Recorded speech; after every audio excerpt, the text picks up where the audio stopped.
समय की बात है। एक गांव में सफेद साड़ी वाली चुड़ैल का आतंक था। चुड़ैल रात भर गांव में घूमती और गांव का जो भी आदमी उसे दिखाई देता उसे वो घायल कर देती। अरे कोई तो बचाओ, मर गए। एक रात हरिया अपने खेत से अपने घर लौट रहा था कि तभी अचानक उसके सामने चुड़ैल आ जाती है। अरे बाप रे, ये चुड़ैल कहाँ से आ गई? आज तो मैं गया काम से।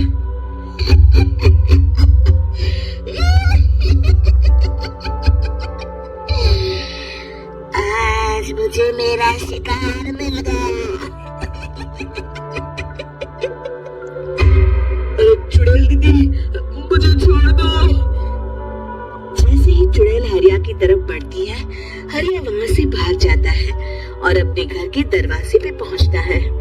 अरे भगवान, जल्दी से दरवाजा खोलो, मेरे पीछे चुड़ैल पड़ी है। हरिया की पत्नी जल्दी से दरवाजा खोल देती है। अरे आप इतना खराब क्यों रहे हैं? अरे मेरे पीछे चुड़ैल पड़ी है, आज तो मैं बाल बाल बच गया। जल्दी से सभी दरवाजे और सभी खिड़कियों को बंद करके बत्ती बुझा दो। तभी चुड़ैल हरिया के घर के पास पहुंच जाती है। अरे वो आदमी कहाँ गायब हो गया? मैं भी देखती हूँ आखिर कब तक बचेगा। मैं अपने शिकार को इतनी आसानी से नहीं छोड़ती। इतना कहकर चुड़ैल वहाँ से चली जाती है। वहीं दूसरी तरफ हरिया और उसकी पत्नी दोनों अपने घर की खिड़की से ये सब देख रहे होते हैं। अरे बाप रे, ये तो बड़ी डरावनी चुड़ैल थी। अगले दिन ये बात आग की तरह पूरे गांव में फैल जाती है और धीरे धीरे लोग चुड़ैल के डर के मारे शाम होते ही अपने घरों से बाहर निकलना बंद कर देते हैं। कुछ दिनों के बाद मैंने तो इस चुड़ैल के डर के मारे रात को अपने खेतों को पानी देना बंद कर दिया है। कहीं मेरी फसल सूख गई तो मैं तो कहीं का नहीं रहूंगा। साहूकार का कर्जा कैसे चुकाऊंगा? अरे भाई, पूरे गांव वालों का यही हाल है। पता नहीं ये चुड़ैल हमारे गांव में कहां से आ गई। फिर एक दिन गांव के पास वाली नदी के किनारे एक बहुत बड़े तांत्रिक के आने की बात कुछ गांव वालों को पता चलती है। वो लोग जाके ये बात गांव के मुखिया को बताते हैं। मुखिया जी, नदी के किनारे एक बहुत ही पहुंचे हुए तांत्रिक बाबा आए हैं, हमें उनसे मदद मांगनी चाहिए। मैंने सुना है वो बड़े बड़े भूतों और चुड़ैलों को अपने वश में कर लेते हैं। मुखिया जी सभी गांव वालों को लेकर उस तांत्रिक के पास पहुंच जाते हैं। ओम फट स्वाहा, ओम फट स्वाहा। तभी तांत्रिक अपनी बंद आंखों को खोल कर कहता है, क्या बात है, तुम सब लोग यहाँ क्यों आए हो? मुखिया जी उस तांत्रिक को सारी बात बता देते हैं। अच्छा, तो ये बात है। और तांत्रिक अपनी आंखों को बंद कर लेता है। मैं देख रहा हूँ तुम्हारे पूर्वजों ने बहुत पाप किए थे, जिससे ये गांव अब श्रापित हो चुका है। उसी के फल स्वरूप तुम्हारे गांव में चुड़ैल आई है। ये चुड़ैल बहुत खतरनाक है, ये किसी को नहीं छोड़ेगी। भगवान, मर गए रे, अब क्या हो गया? तभी गांव के मुखिया जी कहते हैं, बाबा, इस चुड़ैल से हम सबको बचा लीजिए, कोई तो उपाय होगा।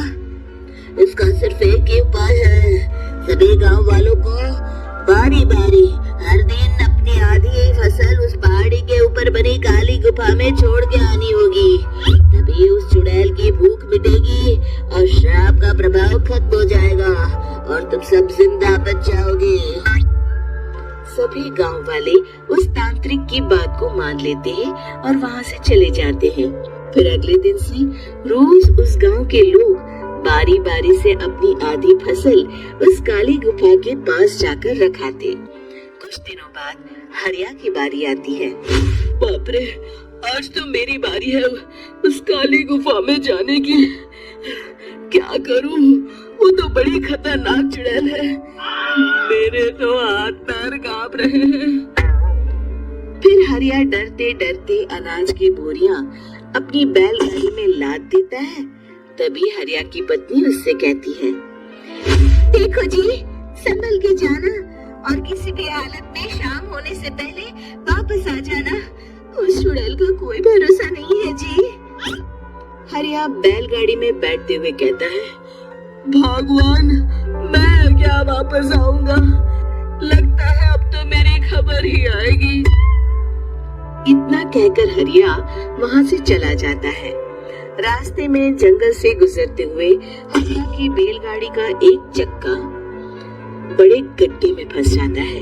हे भगवान, अब ये क्या मुसीबत है? हरिया नीचे उतर के पूरी ताकत से अपनी बैलगाड़ी को गड्ढे से निकालने की कोशिश करता है।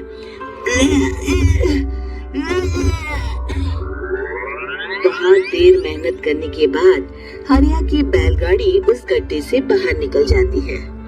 हे भगवान, अब तो शाम होने वाली है। आज तो मैं गया काम से। जैसे तैसे हरिया काली गुफा में पहुंच जाता है। अरे मर गया रे, यहाँ तो चारों तरफ डरावना माहौल है। मैंने यहाँ आने में बहुत देर कर दी, कहीं चुड़ैल नाराज ना हो जाए। हरिया अनाज की बोरियां वहाँ रख के जैसे ही जाने लगता है, तभी उसे किसी के आने की आवाज सुनाई देती है। हरिया एक कोने में छुपकर अंदर देखने लगता है। चुड़ैल वहाँ आती है और फिर अपने चेहरे से नकली चुड़ैल का मुखौटा निकाल देती है। हरिया ये देख के हक्का बक्का रह जाता है। तभी चुड़ैल कहती है, भैया, ये है ना, आज तो बहुत अनाज आया है। इसे मिलाकर अब हमारे पास ढेर सारा अनाज जमा हो गया है। कल ही हम इसे शहर में बेच आएंगे और माला माल हो जाएंगे। तभी अंदर से नदी के किनारे वाला तांत्रिक बाहर आता है। अरे, ये तो तांत्रिक बाबा है।